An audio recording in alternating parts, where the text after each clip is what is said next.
Business. Oferecimento Engie. Economize 40% na conta de luz do seu negócio. Olá, seja muito bem-vindo ao Business, a sua revista eletrônica de negócios. Aqui você vai conferir. Uma gigante de tecnologia vai despejar uma quantia bilionária no Brasil. A Microsoft anuncia um investimento de 14 bilhões e 600 milhões de reais pelos próximos 3 anos.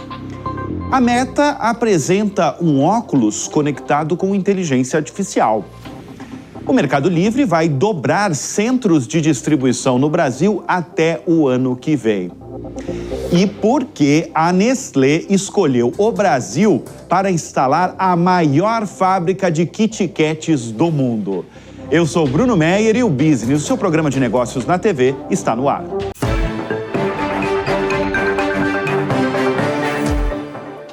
Vamos abrir o Business falando de investimento poderoso no Brasil, porque a Microsoft anunciou que vai investir 14 bilhões e 600 milhões de reais no país nos próximos 3 anos para o desenvolvimento, é claro, de inteligência artificial e de computação em nuvem. Mas não para por aí, ainda o plano da gigante em treinar 5 milhões de brasileiros em AI até 2028, uma super notícia de tecnologia para o Brasil. E esse anúncio do investimento foi feito pelo próprio CEO global da Microsoft, o Satya Nadella, em passagem pelo Brasil nos últimos dias para um evento que marca os 35 anos da companhia no país.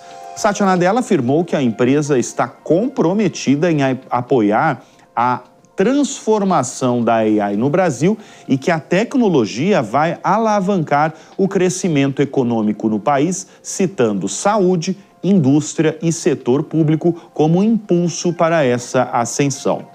Um dos destinos do investimento será a expansão da infraestrutura de data centers, os centros de dados da Microsoft, no Brasil, que estão em São Paulo e no Rio de Janeiro. Por que tem acontecido tanto anúncio aí dessas companhias em tecnologia, em nuvem e em inteligência artificial? Porque é um momento de intenso frenesi dessas companhias mais valiosas do planeta em investir bilhões de dólares para desenvolver infraestrutura que suporte o acelerado uso de nuvem e de programas de inteligência artificial. Antes de chegar no Brasil, no México, o Satya Nadella anunciou 1 bilhão e 300 milhões de dólares para treinar gente e mais aumento de data centers. A disputa atual pelo mercado de computação em nuvem e AI está da seguinte forma: a AWS da Amazon lidera o mercado global de infraestrutura em nuvem com 32% de participação, seguida pela Microsoft com 23% e pelo Google com 12%. Ou seja, está embolado o mercado global aí de AI. E vocês vão lembrar, aqui no Business eu noticiei, a AWS anunciou que vai investir 10 bilhões e 100 milhões de reais no Brasil, isso em 10 anos, para ampliar os centros de dados no país. Inclusive, a gente recebeu aqui no Business o Kleber Moraes, que é o CEO da AWS no país. Vamos voltar ao Satya Nadella. A Satya Nadella destacou que teve encontros no Brasil nos últimos dias com representantes de empresas financeiras e de saúde e também com representantes do Banco Central para tratar do Drex, a moeda digital em desenvolvimento pelo BC. Ele destacou que os avanços que a instituição e as companhias têm tido com o uso do Copilot, que é o pacote de serviços de AI da Microsoft. O indiano Satya Nadella é CEO desde 2014 da Microsoft e multiplicou a companhia em 10 vezes o seu valor na última década. Por isso, é de extrema importância quando um dos mais inovadores, mais bem-sucedidos CEOs do planeta diz que quer, nas palavras dele, empoderar o Brasil em nuvem e inteligência artificial. E só deu, de novo, inteligência artificial e óculos conectados, além de realidade virtual, num outro evento também muito importante que não foi no Brasil, foi nos Estados Unidos, na Conferência Anual de Desenvolvedores da Meta. a dona do Facebook, o Instagram e o WhatsApp, lançou isso daqui, olha. Ele lançou um novo óculos de realidade aumentada chamada Orion, que levou 10 anos para ser redesenvolvido e responde a comandos de usuários a partir da conexão neural. Como é que vai ser isso? Ele deverá ser controlado pelo usuário com a ajuda de uma pulseira que fica conectada ao dispositivo.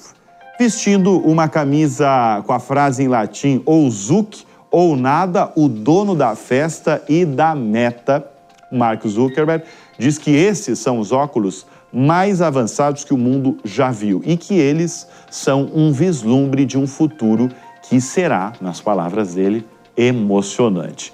O executivo alertou, no entanto, que esse dispositivo ainda passará por um ajuste final antes de ser lançado ao público, o que não tem data para acontecer. A companhia anunciou ainda novidades em inteligência artificial, com o lançamento de uma assistente de voz de AI que será conectada às redes sociais. E um dos avanços é a visão computacional, porque usuários dos Estados Unidos poderão em breve enviar fotos pelo chat da AI, da Meta, e solicitar informações sobre as imagens. Por exemplo, é possível pedir descrições, perguntar sobre espécies de animais, obter contexto sobre determinado objeto numa foto.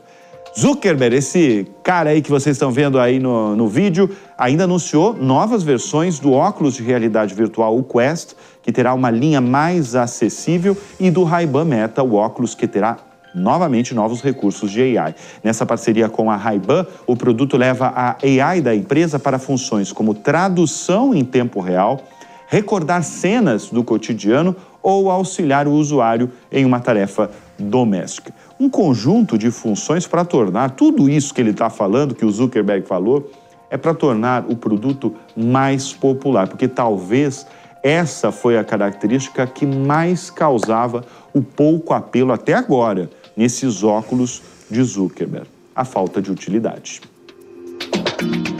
E a Suíça Nestlé adicionou uma quarta linha industrial de Kit Kat em Caçapava, no interior de São Paulo, o que vai transformar essa fábrica de Caçapava na maior capacidade, na maior fábrica de Kit Kats do mundo.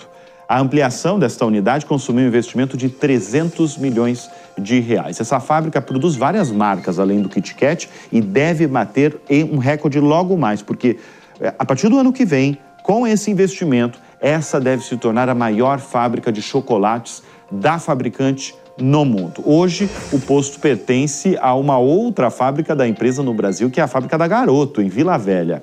A planta de Caçapava deve receber no total um investimento de 1 bilhão e 100 milhões de reais, como parte do plano da Nestlé de investir no Brasil 8 bilhões e 500 milhões de reais até 2026. Agora você pode perguntar, né? Por que no Brasil? A maior fábrica do Kit Kat no mundo será no Brasil porque o país está entre os 3 maiores consumidores de Kit Kat do planeta, atrás somente da China e dos Estados Unidos. O biscoito wafer, coberto por uma camada de chocolate ao leite, chegou ao país há 11 anos, mesmo que em outros países estivesse em circulação pelo menos 6 décadas. A fábrica de Caçapava, segundo o presidente da Nestlé no Brasil, Marcelo Melchior, foi a primeira a implementar a tecnologia 5G no Brasil e possui um programa de inovação e desenvolvimento de tecnologias de indústria 4.0 em parceria com startups e universidades. Por exemplo, foi instalado nessa fábrica um scanner originalmente usado em diagnósticos médicos para identificar chocolates fora do padrão. A estratégia tem ajudado a reduzir a falta ocasional do wafer no Kit Kat.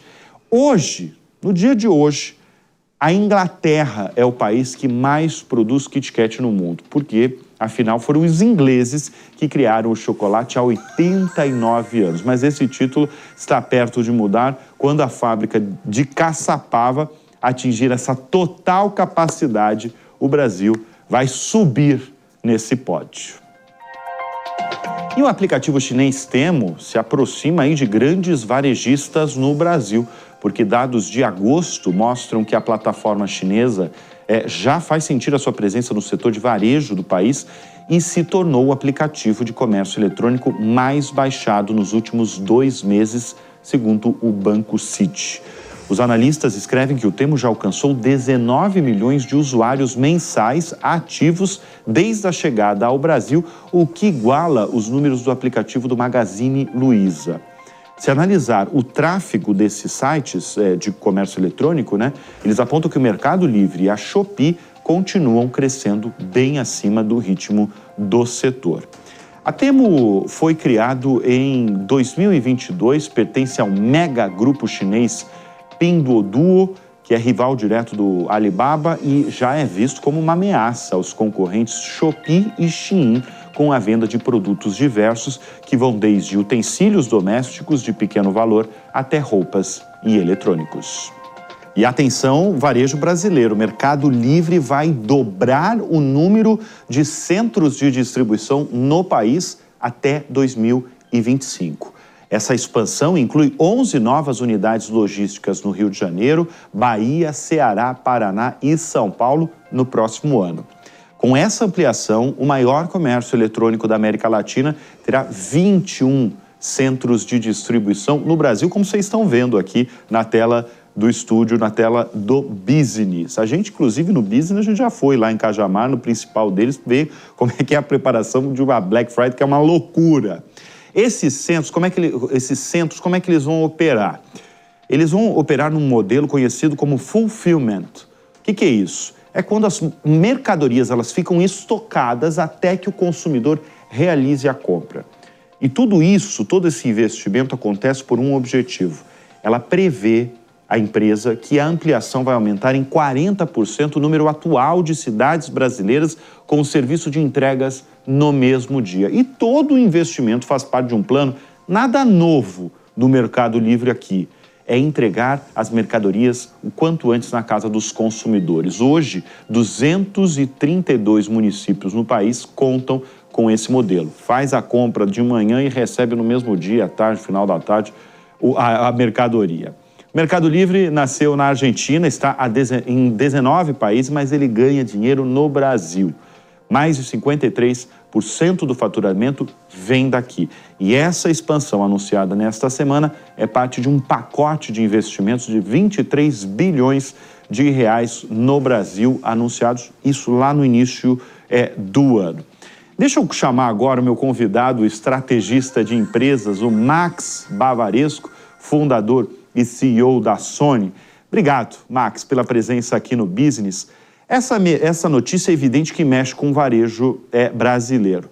Queria você que analisa tantas empresas, como consultor, qual que é o impacto deste anúncio robusto para o varejo nacional, o varejo brasileiro? Seja bem-vindo aqui ao Business.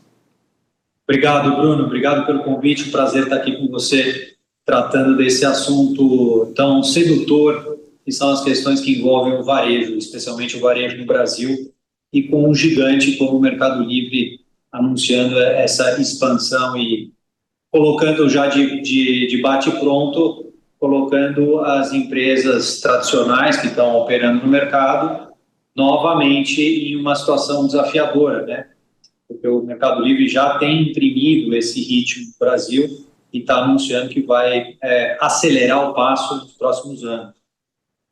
Agora, em relação aos concorrentes nacionais, na sua avaliação, qual que seria a melhor estratégia hoje para os varejistas locais? Eu posso até citar nomes, viu? Não tenho problema aqui em citar nomes. Por exemplo, Casas Bahia, Magazine Luiza, esses varejistas grandes, com uma larga trajetória no país, elas têm futuro com a forte concorrência desses gigantes estrangeiros, como o Mercado Livre, o argentino, como a Amazon de Jeff Bezos dos Estados Unidos? Como é que você avalia isso? Bruno, eu não gosto de ser muito fatalista no sentido de que um concorrente, por maior que seja, consegue dominar 100% do mercado. A gente sabe que isso, em geral, não acontece.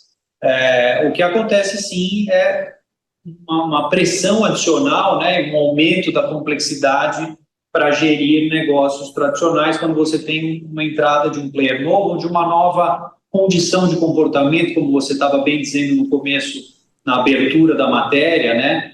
Porque o consumidor, no caso específico aqui que a gente está tratando, está começando a ficar muito bem acostumado em receber as mercadorias no mesmo dia em que compram para pegar um dos seus dizeres, né? Então, eu acho que um dos desafios de quem já está consolidado, são grandes marcas que você mencionou, tem estruturas, tem pessoas muito competentes, mas, obviamente, o comportamento do consumidor ele vai mudando e players, como o Mercado Livre, no caso, vão cunhando novas demandas, né? Então, acho que o grande ponto é como essas empresas que já estão consolidadas vão responder não só ao aspecto competitivo direto do Mercado Livre, no caso que a gente está falando, o Amazon, as chinesas, né? Mas como eles vão atender às necessidades do consumidor. Eu acho que aí está uma das questões nevrálgicas e que eu, até certo ponto, vejo uma certa demora na resposta, sem citar especificamente um ou outro, mas em linhas gerais, tanto como consumidor quanto como consultor, do ponto de vista de mudanças. Se de um lado a gente vê empresas como o Mercado Livre trabalhando em cima de uma premissa de valor, de entregar um produto no mesmo dia, por outro lado, quando você visita lojas tradicionais, você sente que o negócio não está andando na mesma velocidade em termos de evolução da experiência de marca, evolução da experiência de consumo, e aí isso permite um crescimento para quem está atendendo melhor as expectativas do consumidor. Eu acho que o jogo aí envolve não só uma decisão de investimento ou o que cada empresa vai fazer para se posicionar, mas a gente tem uma questão fundadora que é a questão do consumidor, de entender o consumidor, entender quais são as necessidades do consumidor e como esse consumidor está sendo interpretado por grandes empresas varejistas, tanto do comércio eletrônico quanto do comércio físico, né? Que é a grande diferença que a gente vê hoje ainda em transformação no mercado. Mas o que o Mercado Livre está querendo passar com essa mensagem, né, com esse investimento, dobrando aí centros de distribuição no Brasil, é que o consumidor, na leitura deles e na base de dados dele, que é muito poderosa, é que o consumidor quer cada vez mais o produto em tempo recorde na sua casa, né? É essa mensagem que ela está passando, que a Amazon também está indo atrás, e eu acho que é algo que as concorrentes nacionais têm cada vez, certamente elas sabem disso, né? Cada vez correr, porque se você comprar às 10 da manhã, o consumidor vai querer receber no mesmo dia, no dia seguinte, não pode trazer, como algumas ainda no Brasil têm, de receber daqui a 10 dias o produto, né? Isso eu acho que vai ficar cada vez mais raro, porque quem optar por esse caminho vai perder cliente e consumidor, porque o consumidor vai para o concorrente que entrega mais rápido, né, Max? Perfeito.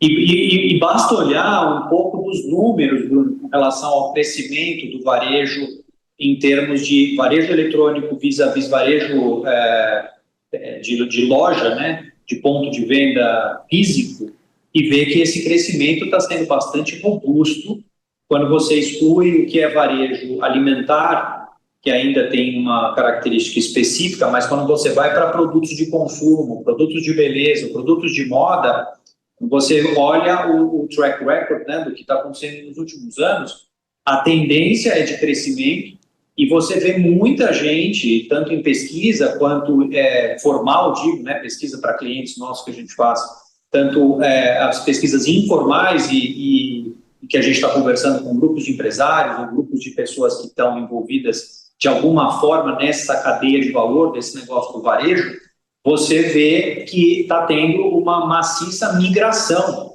para compra online, porque de um lado você tem esse costume de receber agora o que era em 3 dias, 4 dias, passou a ser em 1 dia, isso passou a ser em 2 dias, agora você recebe no mesmo dia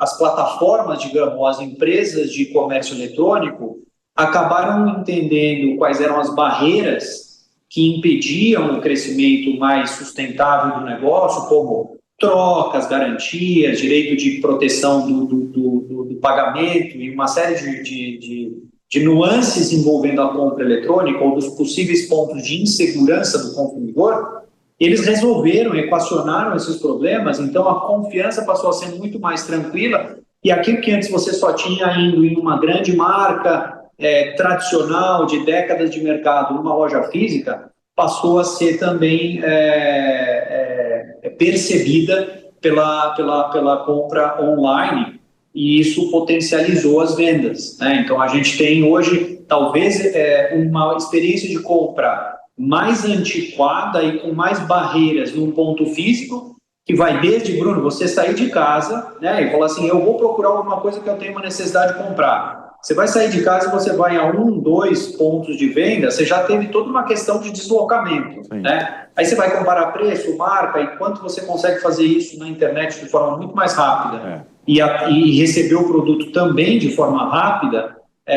ou praticamente imediata, que seria uma compra de varejo no ponto de venda, você equalizou as coisas e isso permitiu o crescimento acelerado como a gente está acompanhando nos últimos anos. Max, deixa eu mudar um pouquinho de assunto agora, sair do varejo nacional. Você, como estrategista de várias empresas nacionais, você vai ter uma imersão neste mês de outubro, né? São 5 dias de imersão para empresários, para líderes, para empresas de todos os segmentos. Eu queria que você comentasse aqui dentro do Business, programa É de Negócio, que você falasse essa imersão que você vai ter nas próximas semanas aqui em São Paulo. Tá bom. Bom, a imersão tem tudo a ver com o tema que a gente está tratando aqui e um dos principais aspectos estratégicos diz respeito justamente ao modelo de negócio. Então, durante 5 dias, a gente vai tratar desde as questões que envolvem o entendimento do consumidor, dos clientes, do que é valor percebido, marcas, etc., passando pelas questões de modelo de negócio, posicionamento mercadológico, identidade de marca e outros aspectos relevantes para uma estratégia empresarial com visão de futuro, de longo prazo. Então, esses são os principais temas de forma concisa que nós vamos abordar durante 5 dias aqui no hotel em São Paulo. Quais são os dias? O programa vai acontecer do dia 21 de outubro a 25 de outubro, de segunda a sexta-feira, e vai contemplar tudo que é necessário para que uma empresa possa desenhar uma estratégia efetiva com um horizonte de tempo que seria estratégico, digamos assim, né, de médio e longo prazo, para justamente enfrentar concorrentes nacionais ou internacionais nos seus respectivos negócios e indústrias, né? Não só no varejo, mas em quaisquer tipos de indústrias, Bruno. Muito bem, então tá aí o convite aí do programa educacional do Max Bavaresco. Tá aqui o QR Code, na verdade tá aqui o QR Code na tela para quem quiser, para quem se interessar nessa imersão que vai acontecer durante 5 dias em outubro aqui em São Paulo. Max, obrigado pela presença aqui no Business. Obrigado você pelo convite, Bruno. Um grande abraço. Até.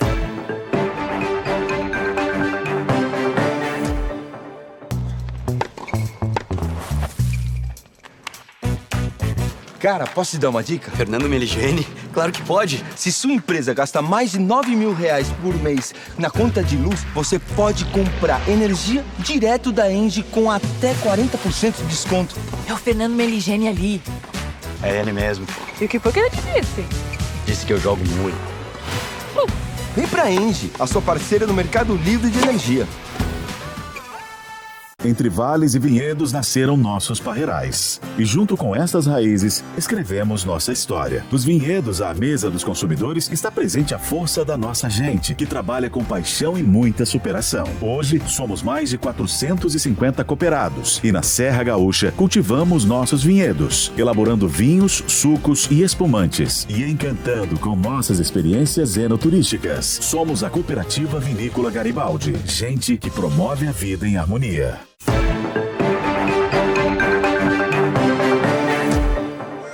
E novidade no setor financeiro brasileiro, o BTG Pactual deu um passo aí para a expansão global. Ele comprou o Greytown Advisors, que é um multifamily office que faz a gestão de patrimônio para diferentes famílias de alta renda. Essa instituição, com sede em Miami, tem $1 bilhão em ativos sob gestão e traz clientes de altíssimo padrão na América Central, que é uma localidade considerada de riqueza muito concentrada e onde o BTG tem pouca presença.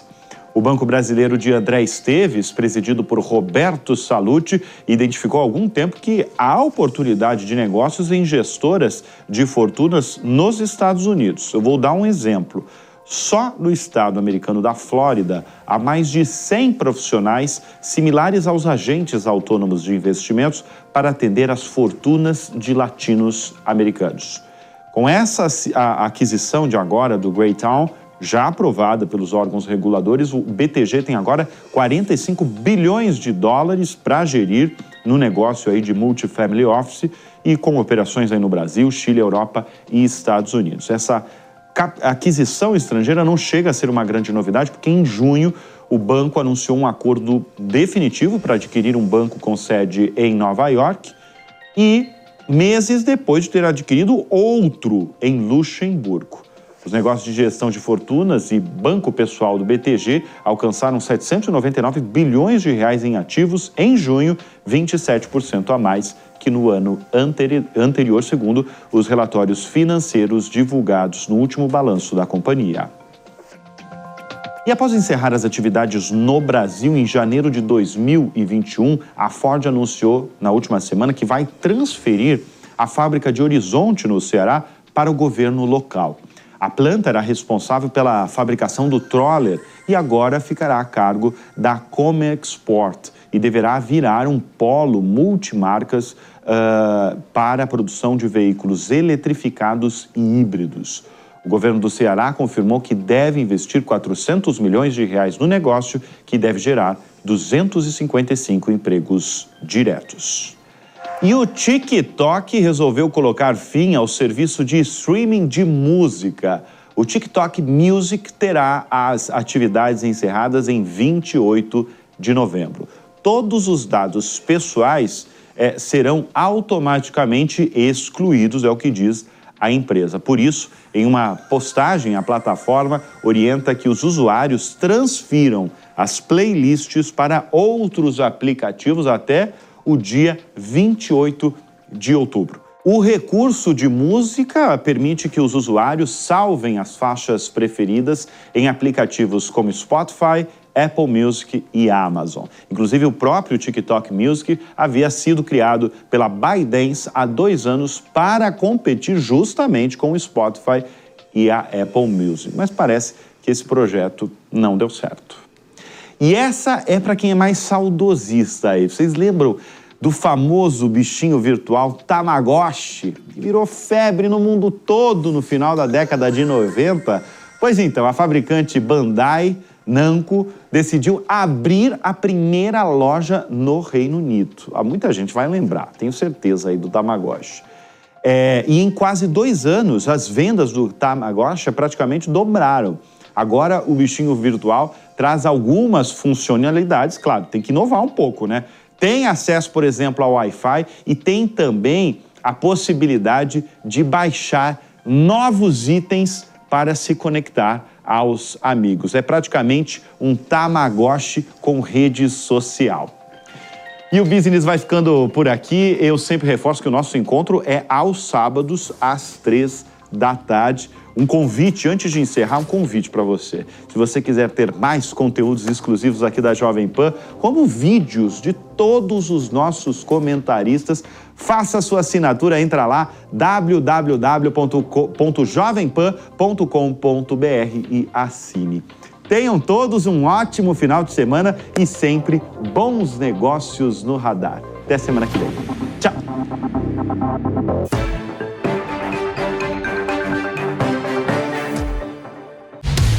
Business. Oferecimento Engie. Economize 40% na conta de luz do seu negócio.